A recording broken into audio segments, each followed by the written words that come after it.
जब भी भारत में शिक्षा व्यवस्था, पर्यावरण और हिमालय की बात होती है, एक नाम बार बार सामने आता है, सोनम वांगचुक। लेकिन क्या आप जानते हैं कि जिस व्यक्ति को आज दुनिया एक महान इंजीनियर, इनोवेटर और पर्यावरण योद्धा के रूप में जानती है, उसे बचपन में लोग पढ़ाई में कमजोर समझते थे।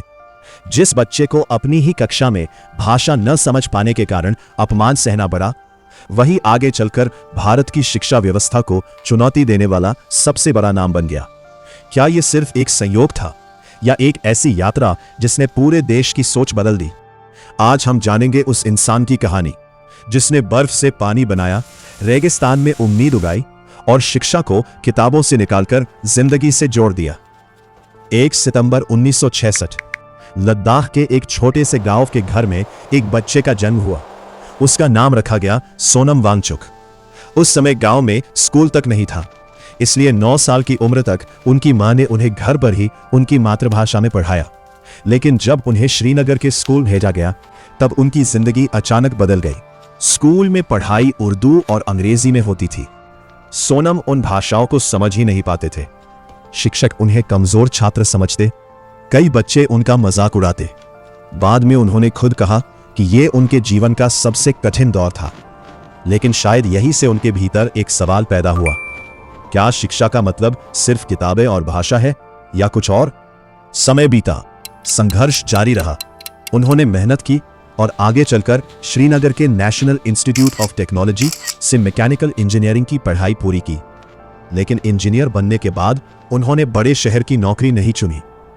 उन्होंने वापस लद्दाख लौटने का फैसला किया। 1988 में उन्होंने अपने साथियों के साथ मिलकर SECMOL यानी students educational and cultural movement of Ladakh की स्थापना की। उनका उद्देश्य था उन छात्रों की मदद करना जिन्हें पारंपरिक शिक्षा व्यवस्था असफल घोषित कर चुकी थी।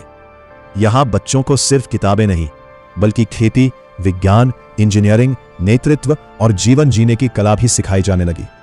धीरे धीरे SECMOL पूरी दुनिया में एक अनोखे शिक्षा मॉडल के रूप में पहचाना जाने लगा। लेकिन सोनम वांगचुक का सपना यही नहीं रुका। 1994 में उन्होंने ऑपरेशन न्यू होप शुरू करने में महत्वपूर्ण भूमिका निभाई। यह सरकार, स्थानीय समुदाय और शिक्षकों के साथ मिलकर सरकारी स्कूलों में सुधार का अभियान था। इसका असर इतना बड़ा हुआ कि लद्दाख के स्कूलों के परिणामों में उल्लेखनीय सुधार देखने को मिला। शिक्षा अब सिर्फ परीक्षा पास करने का माध्यम नहीं रही, बल्कि जीवन बदलने का रास्ता बन गई। फिर आया एक ऐसा मोड़ जिसने उन्हें पूरी दुनिया में मशहूर कर दिया। लद्दाख में ग्लेशियर तेजी से पिघल रहे थे। गर्मियों में किसानों के पास पानी नहीं बचता था। यह समस्या हर साल और गंभीर होती जा रही थी। तब सोनम वांगचुक ने प्रकृति को ही अपना शिक्षक बनाया। उन्होंने बनाया आइस स्तूप। यह एक कृत्रिम हिमनद था जिसमें सर्दियों का पानी ऊंचाई तक पहुंचाकर विशाल बर्फ के शंकु के रूप में जमा किया जाता था। गर्मियों में यही बर्फ धीरे धीरे पिघलती और खेतों तक पानी पहुंचाती। एक साधारण सा विचार, लेकिन ऐसा समाधान जिसने पूरी दुनिया का ध्यान अपनी ओर खींच लिया। आज कई देशों में इस तकनीक पर अध्ययन हो चुका है। धीरे धीरे अंतर्राष्ट्रीय संस्थाएं भी उनके काम को पहचानने लगी। उन्हें Rolex award, global award for sustainable architecture और 2018 में एशिया का प्रतिष्ठित रामोन मैग्सेसे अवार्ड मिला। लेकिन सोनम वांगचुक के लिए सबसे बड़ा पुरस्कार कोई ट्रॉफी नहीं था, बल्कि वो मुस्कान थी जो किसी छात्र के चेहरे पर तब आती थी जब वो पहली बार खुद पर विश्वास करना सीखता था। इसी दौरान एक और दिलचस्प बात सामने आई। 2009 में रिलीज हुई आमिर खान की फिल्म 3 इडियट्स का लोकप्रिय किरदार फुनसुक वांगडू काफी हद तक सोनम वांगचुक के जीवन और उनके विचारों से प्रेरित माना गया। फिल्म ने करोड़ों लोगों को यह सोचने पर मजबूर कर दिया कि असली शिक्षा क्या होती है।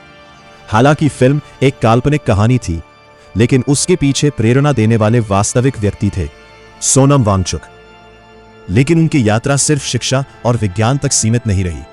लद्दाख के पर्यावरण, संस्कृति और संवैधानिक अधिकारों को लेकर भी उन्होंने लगातार आवाज उठाई। उन्होंने कई बार शांतिपूर्ण आंदोलनों और भूख हड़तालों के माध्यम से सरकार का ध्यान हिमालयी क्षेत्र की समस्याओं की ओर आकर्षित करने की कोशिश की। हाल के वर्षों में उन्होंने प्रधानमंत्री नरेंद्र मोदी, केंद्रीय शिक्षा मंत्री धर्मेंद्र प्रधान और अन्य नेताओं से शिक्षा तथा लद्दाख से जुड़े मुद्दों पर सार्वजनिक रूप से सवाल भी उठाए। 2026 में वे परीक्षा प्रणाली और जवाबदेही से जुड़े आंदोलन के कारण फिर राष्ट्रीय चर्चा में आए। लेकिन शायद उनकी सबसे बड़ी ताकत यह रही कि उन्होंने विरोध को भी समाधान से जोड़ा। वे सिर्फ समस्या नहीं बताते, बल्कि उसका व्यावहारिक रास्ता भी दिखाते हैं। उनकी पत्नी गीतांजलि जे आंगमो भी शिक्षा और सामाजिक कार्यों से जुड़ी रही हैं और कई अभियानों में उनके साथ खड़ी दिखाई देती हैं। आज सोनम वांगचुक सिर्फ एक इंजीनियर नहीं है, वे एक शिक्षक हैं, एक पर्यावरणविद है, एक इनोवेटर है और सबसे बढ़कर एक ऐसे इंसान है जिसने यहां साबित किया कि बदलाव किसी बड़े पद या ताकत से नहीं, बल्कि एक सही विचार और लगातार मेहनत से आता है। जिस बच्चे को कभी भाषा न समझने के कारण कमजोर कहा गया, उसी ने पूरी शिक्षा व्यवस्था पर सवाल खड़े कर दिए। जिस इंसान ने बर्फ को पानी की बैंक बना दिया, उसने दुनिया को यह भी सिखाया कि प्रकृति से लड़कर नहीं, उसके साथ मिलकर ही भविष्य बनाया जा सकता है। सोनम वांगचुक की कहानी हमें सिर्फ प्रेरित नहीं करती, बल्कि एक सवाल भी छोड़ जाती है। अगर एक व्यक्ति लद्दाख के बर्फीले पहाड़ों से पूरी दुनिया तक अपनी सोच पहुंचा सकता है, तो क्या हम अपने आसपास की एक छोटी सी समस्या का समाधान नहीं ढूंढ सकते? शायद असली बदलाव किसी बड़ी क्रांति से नहीं, बल्कि एक छोटे से सवाल से शुरू होता है। और सोनम वांगचुक की पूरी जिंदगी उसी सवाल का जवाब है। लेकिन सोनम वांगचुक की कहानी यही खत्म नहीं होती। साल 2026 में उन्होंने एक बार फिर पूरे देश का ध्यान अपनी ओर खींच लिया। इस बार मुद्दा सिर्फ लद्दाख या पर्यावरण का नहीं था, बल्कि देश के लाखों छात्रों का भविष्य था। दिल्ली के जंतर मंतर पर उन्होंने परीक्षा प्रणाली में पारदर्शिता और जवाबदेही की मांग को लेकर अनिश्चितकालीन भूख हड़ताल शुरू की। उनके साथ हजारों छात्र और युवा भी जुड़ गए। आंदोलन के दौरान उन्होंने केंद्रीय शिक्षा मंत्री धर्मेंद्र प्रधान से इस्तीफे और शिक्षा व्यवस्था में जवाबदेही की मांग उठाई। आंदोलन बढ़ने के बाद दिल्ली पुलिस ने स्वास्थ्य और कानून व्यवस्था का हवाला देते हुए उन्हें जंतर मंतर से हटाकर अस्पताल पहुंचाया, जिसके बाद देश भर में विरोध और समर्थन दोनों तेज हो गए।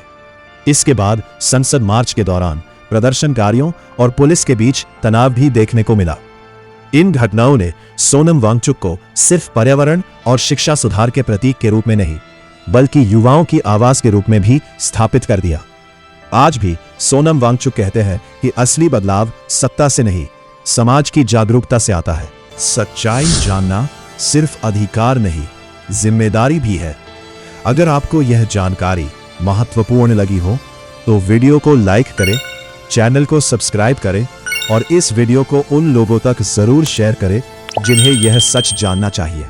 मिलते हैं अगली कहानी में एक और ऐसे सच के साथ जो शायद आपसे छुपाया गया हो।